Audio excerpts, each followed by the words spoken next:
friends. It's January 2021. Happy New Year. I've decided to read one book off of my 100 Epic Reads of a Lifetime poster every month. So this month I will be starting The Hunger Games by Suzanne Collins. I've already seen all the movies, and I know everything that happens in both the story and in the movies, but I've never read the book. I'm only going to read the first book, The Hunger Games. We do have the rest of the trilogy, but I already know what happens in it, so I don't feel I need to read about it. I liked the movies enough when I saw them all in high school. Seems like the book will be pretty good. It seems easy enough. It seems like the writing will be nice and quick, so I can get through it very quickly as one of my first books to read in 2021. So stay tuned for my review.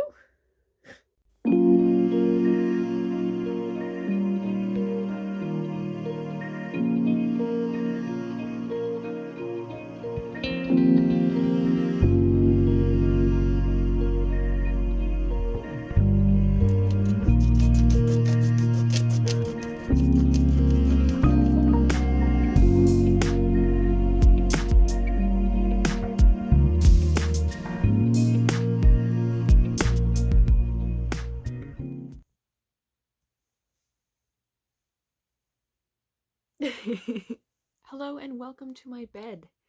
I am here to say that I have finished The Hunger Games by Suzanne Collins. I gave it 4 stars because it was very, very good. It is one of the best YA dystopian novels that I've ever read. Granted, I've only read a few. It is the staple of the genre, obviously. It's the one that, sparked everything.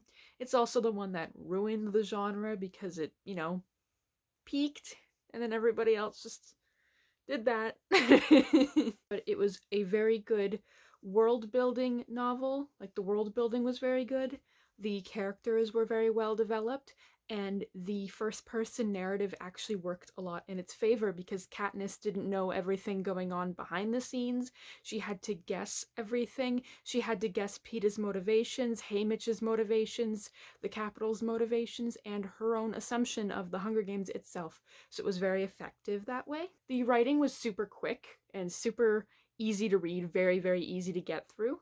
And I liked it. It is a very good example of a really good YA novel, especially a YA dystopian novel. So I actually don't know what I plan to read next on my 100 Reads poster. I have run out of physical copies to read that are in my house, so I'm going to have to either borrow from my cousin or another alternative, or I will have to get a book out either on ebook or audiobook from my library. So I have 70 books to choose from. So you will see next month which book I decided to read. Hello everybody, happy February. To kick off this month's read for my 100 Epic Reads poster, I have borrowed from my cousin Atonement by Ian McEwan. My mother was actually interested in reading this, so she read this in January before me, and she said that all the details were very boring, but that the plot was fine. So far, I'm 122 pages in the story, and I agree the details are very heavy-handed, and they're not really needed. They tend to go on for pages describing a vase or a room in the house, and I don't think that's setting up atmosphere or tension very well. I think it's just a lot of words for something that should have only been maybe 250 pages. Now, as of right now, I have yet to see the movie, but I do know that it has an all-star cast and is another Keira Knightley and Edgar Wright, I will correct that if I'm wrong, production, so I know that people really like this movie. They at least like the fashion. They talk about the green dress a lot.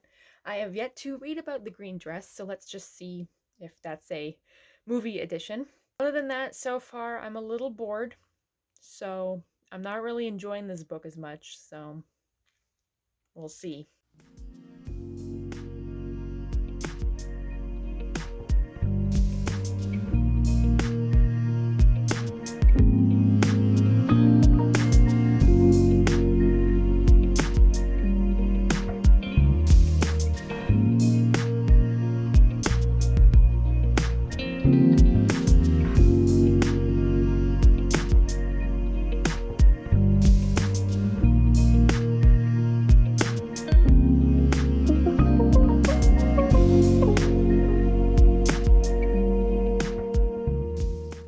So I'm about 70% the way through Atonement. If I sound out of breath, I just came back from doing groceries and we walk, so I can't stand this book. I'm finally on part 2. Part 1 was one day, by the way, so I'm on part 2 and it's just Robbie going through the war.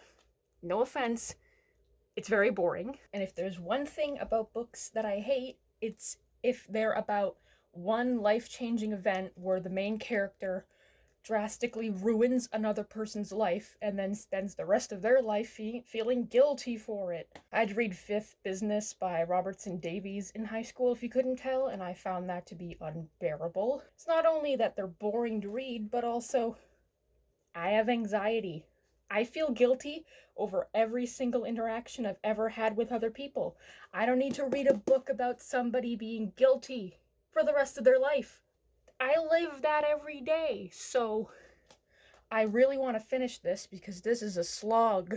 So anyway, I finished Atonement. I hated it.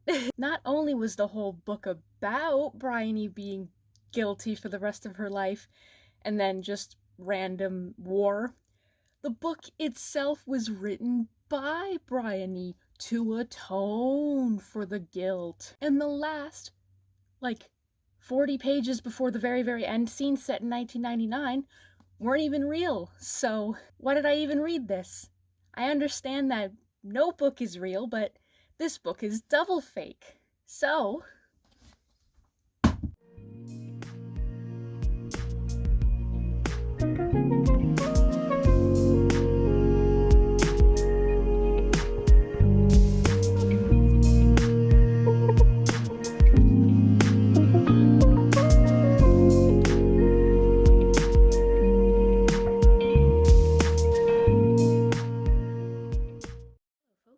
it is March, and for this month I will be doing my reading contribution to my poster by reading The Bell Jar by Sylvia Plath.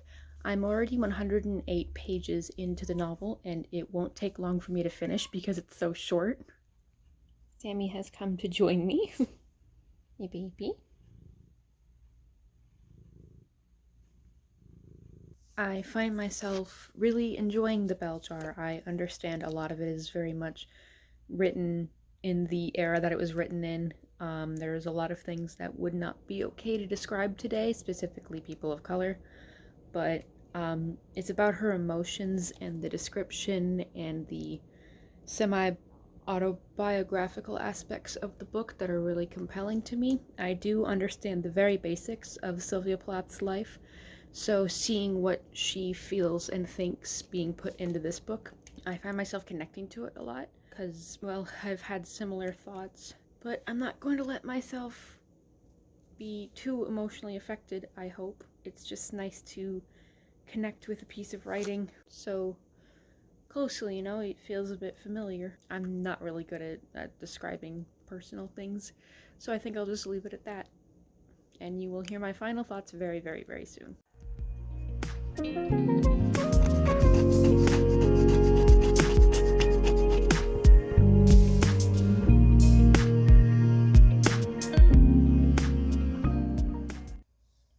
So I finished The Bell Jar by Sylvia Plath, and it was wonderfully well written. I enjoyed reading the writing a lot.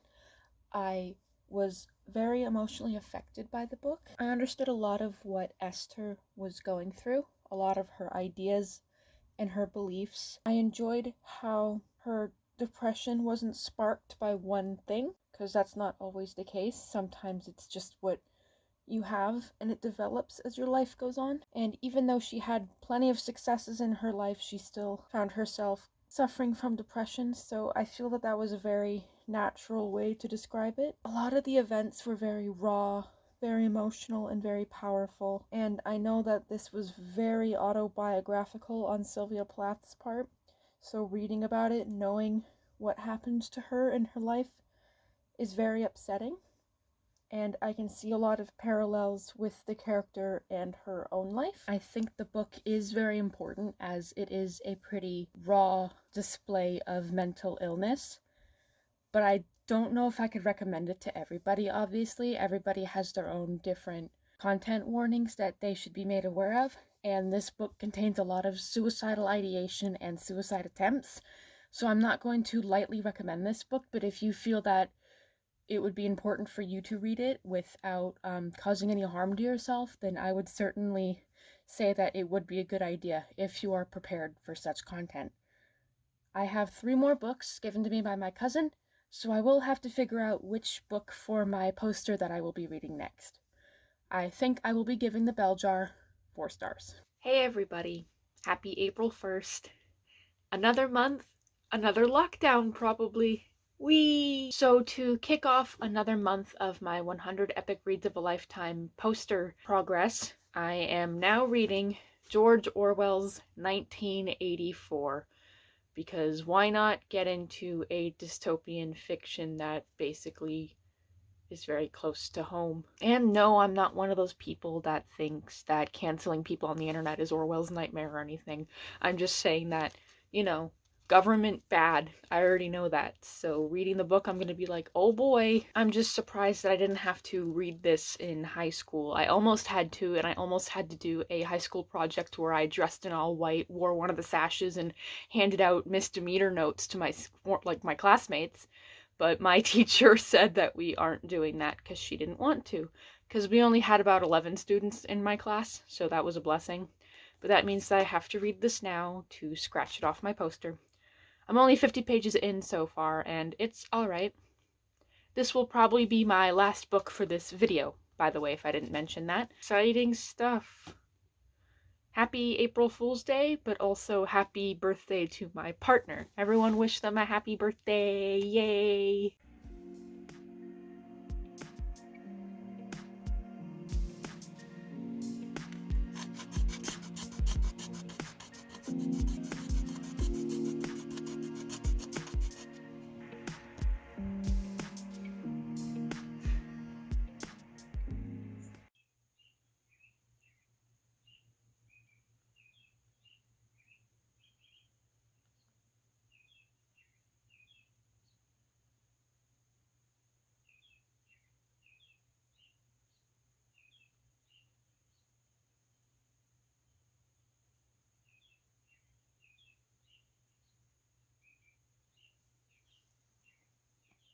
Well, I finished 1984 by George Orwell, and I gave it 3 stars.